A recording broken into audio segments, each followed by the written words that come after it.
Hello and welcome to my blog. তো আজকের ব্লগটা একদম অন্যভাবে শুরু করছি, দেখে তোমাদের হাসি পাচ্ছে হয়তো, কিন্তু যা গরম চর করে রোদ উঠেছে। আমাদের স্কুলও আজকে ছুটি দিয়েছে, এতটাকে স্লো করবে। তো আমি এখন যাচ্ছি পুজো দিতে। কেন যাচ্ছি সেটা তোমাদের বাড়িতে এসেই বলবো। প্রচণ্ড আমাদের খুব দরকার না থাকলে তো বেরোতাম না, কিন্তু খুব ইম্পর্টেন্ট ব্যাপার। আর আজকেই পুজো না দিলেই নয়, তাই জন্যই যাচ্ছি মা শীতলাকে পুজো দিতে। বাড়িতে এসে তোমাদের সঙ্গে শেয়ার করছি কেন যাচ্ছি না যাচ্ছি। তো সকালবেলা থেকে আজকে ব্লগটা শুরু করতে পারিনি, কারণ সোনাকে খাওয়ালাম, খেতে তো একদম চায় না, জোর করে খাওয়ালাম, তারপরে স্নান টানও করেছি, সেই জন্য একটু দেরি হয়ে গেল। এখন বাজে 11টা, এখন যাচ্ছি পুজো দিতে। পুজো দিয়ে এসে তারপরে তোমাদের সঙ্গে শেয়ার করছি কেন পুজো দিতে যাচ্ছি, আর কেনই বা এই কদিন আর রেকর্ড করতে পারিনি।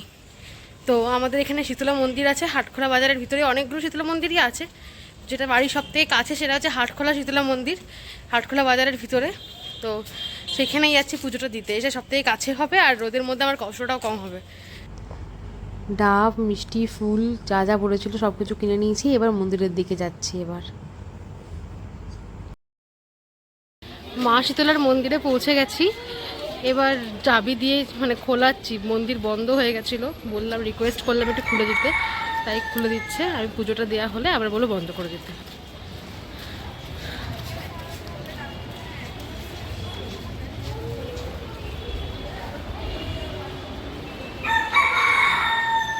এই যে মা শীতলা, মা আমার ছেলেকে ভালো রেখো মা।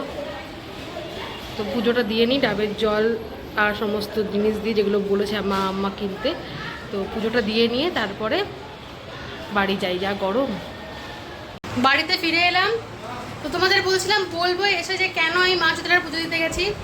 ছোট্ট ছানাটার হয়েছে চিকেন পক্স, এখন অনেক শুকিয়ে গেছে। তো আজকে 3-4 দিন হয়ে গেল, 3 দিন হয়ে গেছে। তো খোসাগুলো উঠছে, শুকিয়েও গেছে, তাই জন্য আজকে পুজোটা দিয়ে এলাম।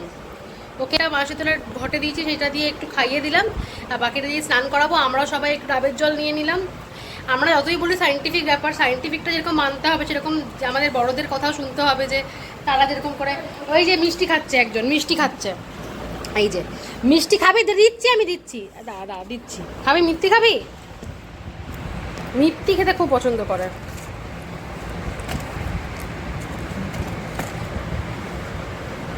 এই নাও,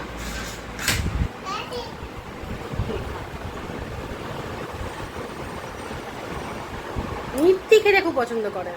সে বলো তো, যেটা মোটামুটি হয় না আমার ছেলের সঙ্গে, তো যেগুলো হয় না সেগুলোই হয়। আমি ওকে ভ্যাকসিন দিতে নিয়ে গেছিলাম, ফ্লু ভ্যাকসিন, ওর ফ্লু ভ্যাকসিনটা বাকি ছিল। তো শনিবার দিন নিয়ে গেছিলাম ফ্লু ভ্যাকসিন দিতে। এবার ভ্যাকসিনের রিয়াকশানে তো ফ্লু ভ্যাকসিন না দিয়ে দোকানে বললো যে এই সিজনে নাকি চিকেন পক্স খুব বেশি হয়, তাই জন্য চিকেন পক্সের ভ্যাকসিনটা দিয়ে দিল। যেই না ভ্যাকসিন দেওয়া, চিকেন পক্স তার 2 দিনের মধ্যে উঠে গেছে। প্রথমে সোমবার শনিবার দিয়েছি, সোমবার থেকে হালকা হালকা গা গরম হতে শুরু করেছে, জ্বর। আর তারপরে মঙ্গলবার তো দেখলাম গায়ের মধ্যে ভালোই উঠেছে। তো আমি স্কুল থেকে ফিরে, আমার পড়ানো ছিল, তো আমি এসে মা আমাকে বললো গায়ের মধ্যে এরকম পক্সের গোটা উঠেছে বেশ কয়েকটা জায়গায়। তো আমার যে ছোটোবেলাতে চিকেন পক্স হয়েছিল, তো আমি ওটা দেখেই বুঝতে পেরেছি এটা চিকেন পক্স। যেহেতু চিকেন পক্সের ভ্যাকসিন দিয়েছি, ওই ভ্যাকসিনের রিয়াকশানে ওর চিকেন পক্সই হয়ে গেছে। তো সঙ্গে সঙ্গে ডাক্তারের কাছে নিয়ে গেলাম। তো নিয়ে যাওয়ার পর ডাক্তার ওষুধ তো দিয়েছে, ডাক্তার বলেছিল মাছ টাছ খাওয়াতে, কিন্তু আমাদের বাড়িতে তো আমাদের যা হয় আর কি, বাড়িতে সবাই মা শীতলা এসছে, তাই জন্য মাছ মাংস, তারপরে কোনো আমিষ, তারপরে তেল হলুদ এগুলো তো খায় না। তো আমরাও 3 দিন পালন করলাম, যাতে দুদিকটাই বজায় থাকে। আজকে 3 দিন হয়ে গেছে, মোটামুটি শুকিয়েও গেছে। তো আজকে থেকে সোনাকেও মাছ খাওয়াবো, আমরাও মাছ খাবো। এই কদিন তেল সিঁদুর কিছুই ইউজ করিনি। আজকে ভালো করে স্নান টান করলাম, করে নিয়ে পুজোটা দিয়ে এলাম। পুজোটা দেওয়াটা মাছ ছিল। এখন উনি বসছেন, মিষ্টি খাচ্ছেন, এখন অনেকটাই সুস্থের দিকে। আর যেহেতু ভ্যাকসিনের রিয়াকশান, তাই জন্য খুব বেশি ওঠেও নি গায়ে। তো দুধ কটা উঠেছিল, 20-25টা উঠেছে পুরো গোটা গায়ে আর কি। তাও এই গরমের মধ্যে এটাই খুব কষ্টকর, তো খুব কষ্ট পেলো আর কি। বুঝতে পারিনি যে ভ্যাকসিন থেকেও এরকম হয়, ডাক্তারও অবাক যে এটা খুব রেয়ার কেস, ভ্যাকসিন থেকে তো হয় না বলেই লোকে ভ্যাকসিনটা দেয়। এবার যদি ভ্যাকসিন দিয়েও চিকেন পক্স হয়েছে, তাহলে লোকে কেন দেবে? তো তাই জন্য কিন্তু কিছু করার নেই, রেয়ার কেসটাই আমার ছেলের সঙ্গে রিয়ারলি ঘটে গেছে।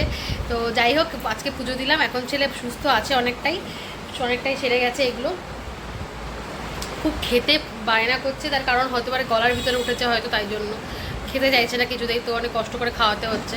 তো যাই হোক, বাড়িতে এলাম, বাড়িতে এসে দেখছি চলে এসছে। আমার এই বাড়ির কাজের জন্য আমার ঘড়ি ঠড়ি কিছুই পাওয়া যাচ্ছিলো না, তাই জন্য ঘড়ি অর্ডার দিয়েছি। আই থিঙ্ক এটাতে ঘড়ি আছে। আর এটাতে আছে আমার ব্যাগ, আমার স্কুলের যে ব্যাগটা নিয়ে আমি অফিস যাই আর কি, স্কুল যাই, সেই ব্যাগটা ছিঁড়ে গেছে। তো এই দুটো অর্ডার দিয়েছিলাম, আজকে আসার কথা ছিল, ডেলিভারি হওয়ার কথা ছিল, তো সেই দুটোই মনে হয় চলে এসছে। আর তোমাদেরকে দেখাই আমাদের বাড়ি ঘরের পরিস্থিতি। এই ঘরটা তো সুন্দর করে হয়ে গেছে, রং টং হয়ে গেছে। এই ঘরেই আমরা সবাই মিলে সমস্ত জিনিসপত্র নিয়ে বসে আছি, এই জন্য ঘরটা খুব অগোছালো। আর ফ্লোরিংটাও হয়ে গেছে, এখানে সিঁড়ির ফ্লোরিং হয়ে গেছে, ওই মায়ের ঘরটাও হয়ে গেছে, এই যে দেখতে পাচ্ছ তোমরা, এই যে মায়ের ঘরে ফ্লোরিং হয়ে গেছে। কিন্তু বারান্দাটার খুব খারাপ অবস্থা, বারান্দাটা এখনও হয়ওনি। আর মানে বারান্দাটা হবে, তখন বারান্দা জিনিসগুলো সরানো হবে। আজকে এই ঘরটা বন্ধ, এই ঘরে ফ্লোরিং হয়ে গেছে, এই ঘরে আজকে রং আর পুট্টির কাজ চলছে। আর এদিকে সিঁড়িগুলো হয়ে গেছে, এই যে এইদিকে সিঁড়ি হয়ে গেছে, আর এখানেও সিঁড়ি হয়ে গেছে। তো পড়লে সমস্ত কাজ হয়ে গেলে পরিষ্কার করার পর বোঝা যাবে যে কতটা সুন্দর লাগছে দেখতে। এখন তো সমস্তই অগোছালো, তো এখন কিছুই বোঝা যাচ্ছে না। তো আস্তে আস্তে সমস্তটাই গোছাবো, আগে কাজ কমপ্লিট হোক। বাড়িতে কাজ হওয়া মানে হচ্ছে বিশেষ করে এই গরমে খুব হ্যাপা, মানে আমাদের তো খুব মানে কি বলবো, চুল পুরো খারাপ হয়ে গেছে, স্কিন খারাপ হয়ে গেছে। এতদিন ধরে কাজ চলছে, এত ডাস্ট উঠছে, মানে বালি বালি চারিদিকে, এতবার ঘর মোছা হচ্ছে, চাদর পরিষ্কার করা হচ্ছে, তাও বালি যাচ্ছে না। তো এই হচ্ছে গল্প আমাদের, মানে এই নিয়েই কাটছে দিনগুলো। চিকেন পক্স, বাড়িতে কাজ, সব নিয়ে একদম জেরবার পরিস্থিতি, তার মধ্যে হচ্ছে হিট ওয়েভ, এত গরম। তো এই এখন আমি বাজে হচ্ছে প্রায় 11:10 সোনাকে স্নান টান করাবো নিয়ম মেনে। আজকে তো কাঁচা হলুদ আর নিম পাতা আর ডাবের জল দিয়ে স্নান করবে, তারপরে মাছ ভাত খাবে। তো সেই সমস্ত নিয়ম পালন করব। তারপরে আমার আবার দুপুরবেলা আজকে অনলাইন ক্লাসও আছে। তো তোমাদের সঙ্গে আবার অনেকক্ষণ পর কথা হচ্ছে, মানে এখন বাজছে বিকেল 5:30। তখন তো সোনাকে ঘুম টুম পাড়ালাম, খাওয়ালাম, তো এই করতে করতে দিন চলে গেছে। তারপরে আবার দুপুরবেলা আবার অনলাইন ক্লাস ছিল স্কুল থেকে, তো সেটা নিলাম। তোমাদেরকে বলছিলাম যে ব্যাগ কিনেছি, যে দুটো প্যাকেজ তোমরা দেখলে যে অনলাইন থেকে এসছে, তো তার মধ্যে একটাতে ছিল এই ব্যাগটা।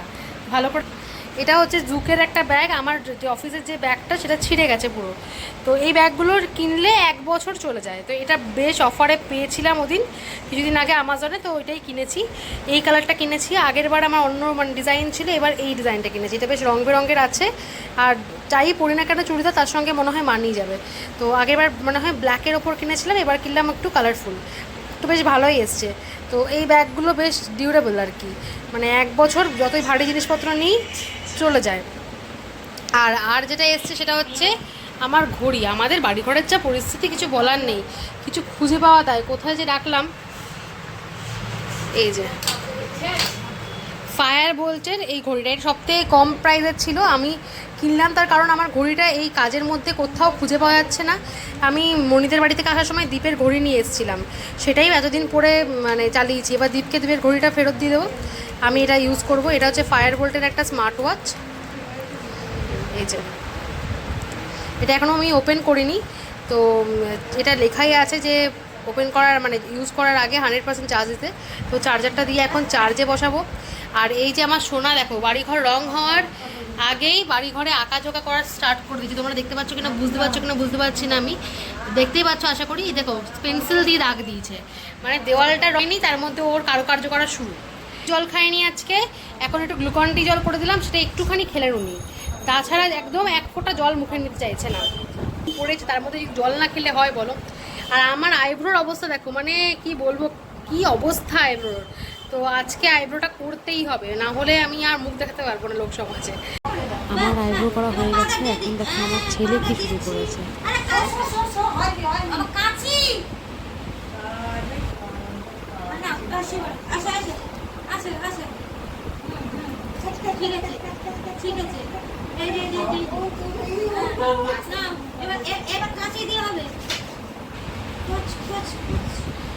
সুতো দিয়ে করে দাও।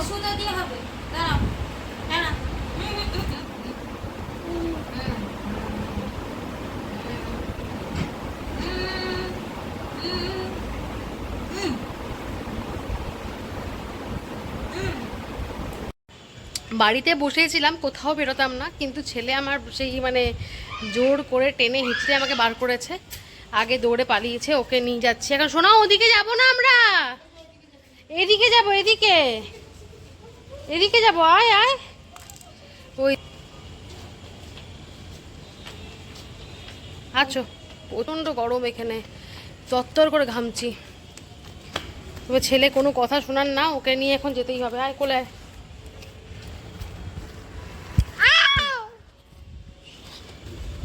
তো আমি আর শোনা যাচ্ছি এখন পয়লা বৈশাখে। মায়ের জন্য কিছু কেনা হয়নি, আমার জন্য কিছু কেনা হয়নি, অর্কর জন্য, শোনার জন্য, আমার জন্য কেনা হয়েছিল।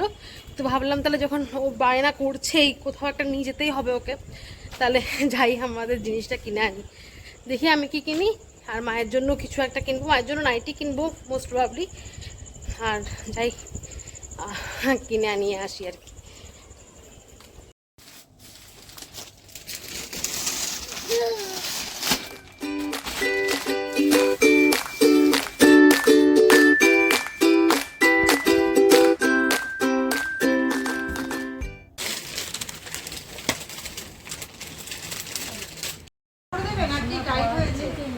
এই যে আম্মা সোনার জন্য আজকে বেরিয়েছিল, কিনে এনেছে জন্মদিনের বাজু।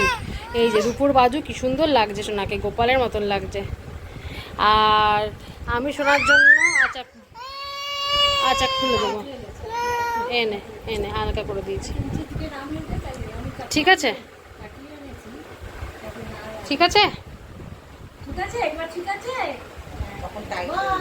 এই যে আমি কিনেছি সোনার জন্য 3টে স্যান্ডো গেঞ্জি আর 3টে হচ্ছে ছোট্ট প্যান্ট, একদম জাঙ্গিয়ার মতন, তাতে ওর গরম না লাগে। আর এটা কিনেছি বুকানের জন্য। বুকানের জন্য পয়লা বৈশাখে কিছু কেনা হয়নি, তাই জন্য কিনলাম, ও আসবে, ওকে দেবো।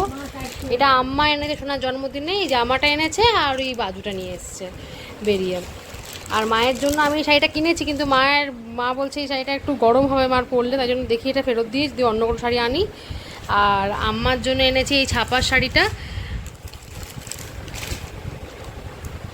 আমার জন্য একটা পয়লা বৈশাখে তখন কিনেছিলাম আর মলমলা শাড়ি, আর এটা কিনলাম ছাপার শাড়ি। আর আমার জন্য কিনেছি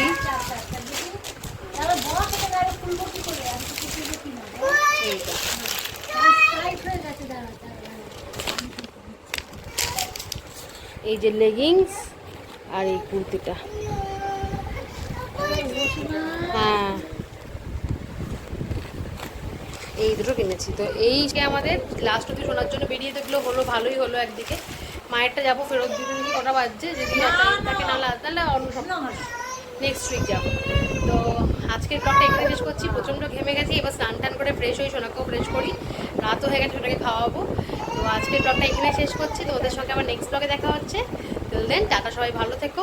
আর প্লিজ সাবস্ক্রাইব করো, ভালো লাগলে লাইক করো, কমেন্ট করো, আর প্লিজ প্লিজ প্লিজ সাবস্ক্রাইব।